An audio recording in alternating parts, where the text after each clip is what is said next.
은혜 받을 하나님의 말씀 잠언 20장 1절에서 10절까지의 말씀입니다. 잠언 20장 1절에서 10절까지의 말씀 찾으셨으면 교독합니다. 제가 먼저 읽겠습니다. 포도주는 거만케 하는 것이요 독주는 떠들게 하는 것이라. 무릇 이에 미혹되는 자에게는 지혜가 없느니라. 왕의 사자의 부르짖음 같으니 그를 노하게 하는 것은 자기의 생명을 해하는 것이냐. 다툼을 멀리하는 것이 사람에게 영광이거늘 미련한 자마다 다툼을 일으키느니라. 게으른 자는 가을에 밭까지 아니하니 그러므로 얻을 때에는 구걸할지라도 거짓지 못하리라. 사람이 마음에 있는 모략은 깊은 물 같으니라. 그럴지라도 명철한 사람은 그것을 길어내느니라. 많은 사람이 각기 자기의 인자함을 자랑하니 충성된 자를 누가 만날 수 있으랴. 완전히 행하는 자가 의인이라. 그 후손에게 복이 있느니라. 심한 자의 증거는 위에 누르고 은하를 터지게 하느니라. 내가 내 마음을 정하게 하였다. 내 죄를 깨끗게 하였다 할 자가 누구뇨? 한결같지 않은 저울수와 한결같지 않은 계수가 아멘. 이 말씀으로 복을 받을 자 이런 제목으로 말씀을 나누겠습니다. 신명기 28장에 보게 되면 복과 저주 두 가지를 말씀하고 있습니다. 복을 받으려면 어떻게 해야 되고 어떻게 안 하면 저주를 받는다. 그게 성경의 핵심이라고 생각해도 되겠습니다.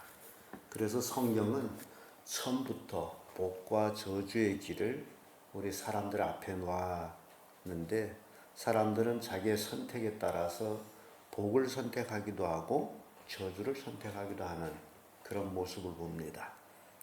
그래서 어떤 자가 복을 선택하고 복을 받을 자인지 방금 우리 읽은 말씀을 가지고 한번 살펴보도록 합니다.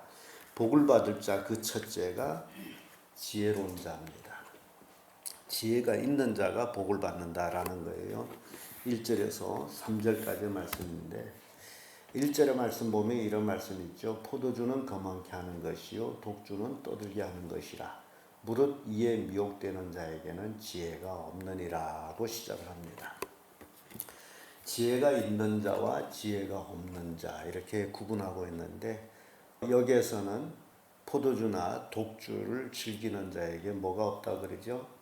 지혜가 없다라고 얘기합니다. 그래서 우리는 애들한테 아예 술을 입에 대지도 말라라고 꿈나무 장학생들한테 그렇게 가르치고 있습니다. 왜냐하면 그것이 애 때는 그것이 좋은 것처럼 멋있는 것처럼 보여진단 말이죠. 어른들이 먹고서 하는 그런 동작까지 애들이 따라합니다. 그래서 물론 자식이 없을 때는 뭐 지멋대로 살아도 괜찮다라고 생각하지만은 그러나 자식을 낳은 부모가 돼 가지고는 이 부모가 그 삶이 일거일동이 자식들은 무언의 교육이 되므로 그것을 그대로 배운다라는 사실입니다. 그래서 지혜로운 부모는 절대 자식들 앞에서 나쁘다라고 하는 것들을 하면 안 돼요. 왜냐하면 자식들이 이제 애들은 모르기 때문에 부모들이 하는 것이 다 옳다라고 생각해요. 그래서 그대로 따라합니다. 그래서 복을 받을 자는 이렇게 지혜로운 자인데 뭘 안 하는가 보죠. 포도주는 거만케 하는 것이요 독주는 떠들게 하는 것이라. 무릇 이에 미혹되는 자에게는 지혜가 없다. 그러니까 여기에 미혹되라 되지 말라. 미혹되지 말라 그러는 거죠.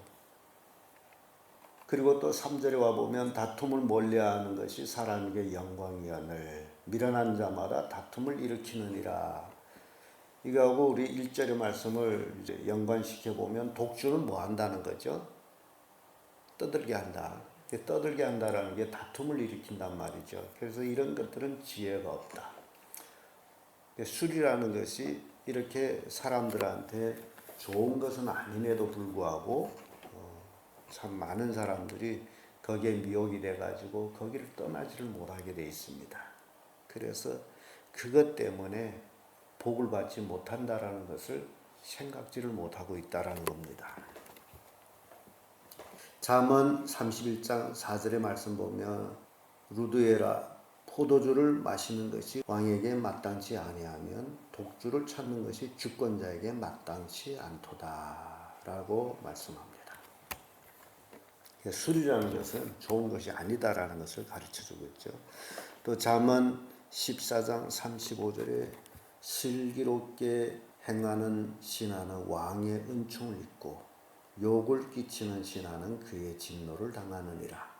지혜가 얻게 되면 왕 앞에 있다 할지라도 결국 왕의 진노를 받는다. 그래서 복을 받을 자는 이렇게 지혜로운 자로서 설 자리, 앉을 자리, 또 무슨 말을 해야 되는지를 잘 알고 있다라는 겁니다. 그런데 지혜롭지 못한 자는 그걸 몰라서 복을 받지를 못합니다. 그래서 지혜로운 자가 되기를 원한다면 뭐 다른 길이 없어요.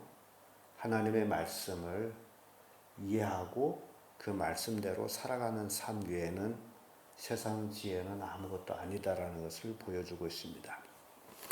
두 번째로 복을 받을 자는 명철한 자다라고 가르치고 있습니다. 4절에서 6절의 말씀인데 5절의 말씀에 와보면 사람이 마음에 있는 모략은 깊은 물 같으니라. 그럴지라도 명철한 사람은 그것을 길어내느니라고 말씀합니다.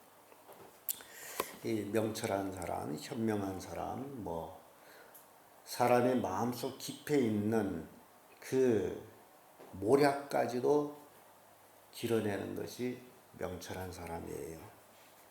그래서 6절의 말씀 보면 많은 사람은 각기 자기의 인잠을 자랑하나니 충성된 자를 누가 만날 수 있으랴라는 말씀이 나옵니다.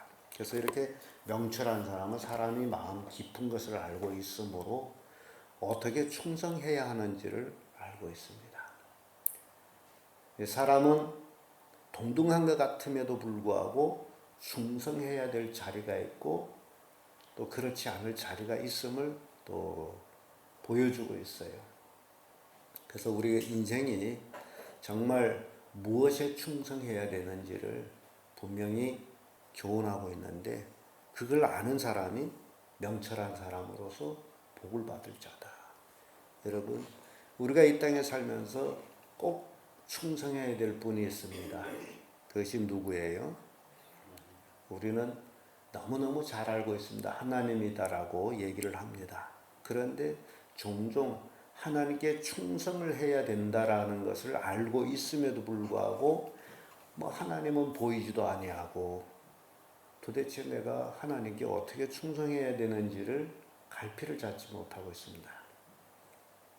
그래서 정말 우리가 하나님께 충성을 해야 되는 것이 어떤 것인지 그것까지도 명철한 자는 알고 있다라는 겁니다.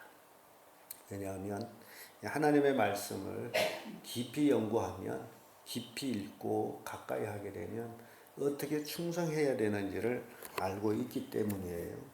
잠언 18장 4절의 말씀 보면 명철한 사람의 입의 말은 깊은 물과 같고 지혜의 샘은 솟쳐 흐르는 내와 같으니라 라는 말씀이 있습니다. 또 잠언 19장 15절에 게으름이 사람으로 깊이 잠들게 하나 해태한 사람은 줄일 것이니라 라는 말씀이 있어요.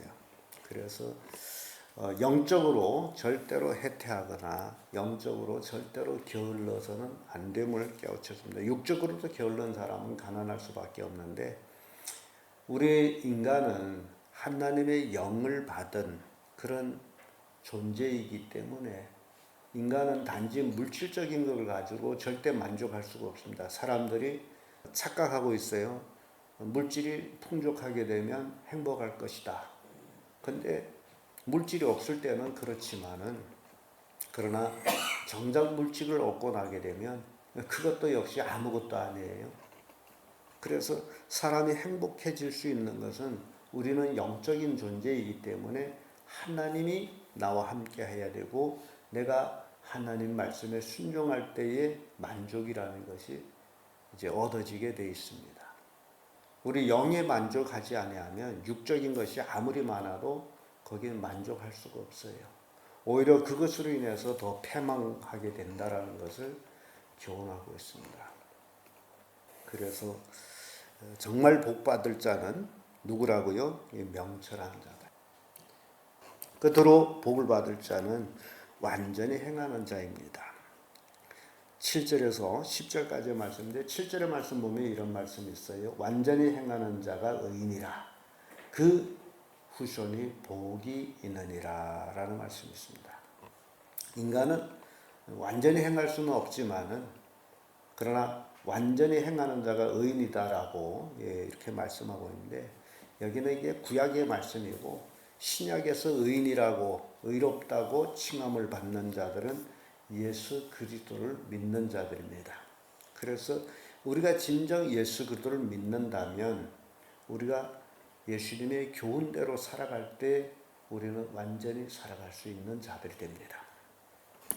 그럴 때에 부모의 입장에서 참으로 복음대로 살아가고 자식들이 보는 앞에서 정말 믿음의 삶을 살게 되면 그 자식들은 인생은 이렇게 사는 것이로구나 하고 그걸 보고 자라다가 나중에 똑같이 예수 그리스도를 믿습니다. 그게 자녀들한테 이게 무언의 교육이에요. 그 전에 우리 교회 성가대로 있던 분도 어머니가 우리 교회를 다녔다라고 그리고 자기도 우리 교회에 다녔어요. 그래서 그런 것들을 보면서 우리 그리스도인들이 이게 믿음의 삶 사는 것이 굉장히 중요합니다. 더욱 중요한 것은 이 교회 와서 앉아 있는 게 중요한 게 아니고 집에서 가족들 앞에서 믿음의 삶을 보여주는 거예요. 그게 자식들한테는 엄청난 교육이 됩니다. 제가 우리 아버지를 생각해 볼 때마다 아버지는 짬만 있으면 성경을 읽었어요. 그런데 참 많이 알고 계신 분이었습니다. 제가 모르는 것들을 물어보게 되면 참 해답도 잘해주고 그랬는데 그게 부모의 모습이 아니겠나라는 생각합니다. 자녀들 앞에 성경 읽는 것이 싫을지라도 교육면을 생각하면서 성경 들고 읽는 척이라도 하라고 제가 가르칠 때가 있어요. 정말 읽기 힘들게 되면 책을 들고 읽는 척이라도 해라. 그것도 교육이 된다. 근데 그것도 안 한다면 그러면 자녀 교육은 말짱 실패를 보게 됩니다. 그래서 이 복을 받을 자가 바로 이렇게 하나님 안에서 완전히 행하는 자인데 10절의 말씀 와보세요. 한결같지 않는 절주와 말은 다 여호와께서 미워하시느니라. 정말 우리가 신앙생활이라는 것은 한결같아야 돼요. 뭐 오늘 잘했다 내일 안 했다 뭐 그런 게 아닙니다. 신앙이기 때문에 신앙은 하나님과 나의 관계이기 때문에 한결같이 꾸준하게 신앙생활을 해야 돼요. 이거는 인간의 감정을 가지고 뭐 잘했다 못했다 그런 거 아니에요. 한결같이 꾸준하게 어떤 의미에서는 내가 숨이 끊어질 때까지 하나님께 한결같은 신앙의 삶을 살아가는 것이 그것이 복을 받을 자예요. 뭐 자기한테 유익하면 잘하고 불리하면 안 하고 그런 게 아니에요. 가끔 보다 보면 목회를 하도 오래 하다 보니 사람들이 어떤 그 하나님의 말씀을 듣고 좋아하고 어떤 하나님의 말씀 듣고 좋아 안 하는 거 다 알고 있습니다. 뭐 자기 육체적으로 좋은 말을 들을 적 기분이 좋아서 입이 귀에가 걸리는데 자기에 대한 책망의 말씀이 나오게 되면 입이 벌써 들으면서 부족해지고 얼굴색이 변하고 그렇습니다. 근데 지혜로운 자는 복을 받을 자들은요 그런 말씀을 듣고 내가 이런 죄가 있었구나 하고서 회개하고 그걸 시정하고 돌이키면 빨리 하나님 앞에서 복을 받을 수 있는데 여러분 우리가 하나님과 내기를 해서 이길 수 있을까요? 없죠. 그러니까 우리는 피조물이기 때문에 하나님의 말씀의 책망이 들어오면 그 자리에 무릎 꿇고서 회개하는 것이 가장 지혜로운 자입니다. 하나님과 싸워서 이길 자는 아무도 없어요. 그래서 잠언 28장 18절에 보면 성실히 행하는 자는 구원을 얻을 것이니 사곡히 행하는 자는 곧 넘어지리라 라는 말씀입니다. 하나님 말씀대로 살지 아니하면 넘어질 수밖에 없어요. 인간적으로 잘 되는 것 같은데 그렇지를 않아요. 평생 동안 하나님의 복을 받고 살아가야 될 사람들이 우리다. 그래서 우리는 일관하게 완전하게 하나님 앞에서 믿음의 삶을 사는 자들이 되어야 된다라는 것을 우리 오늘 잠언 20장 1절에서 10절을 통해서 우리에게 주는 교훈입니다. 복을 받을 자 바로 지혜로운 자이며 명철한 자이며 완전히 행하는 자이다.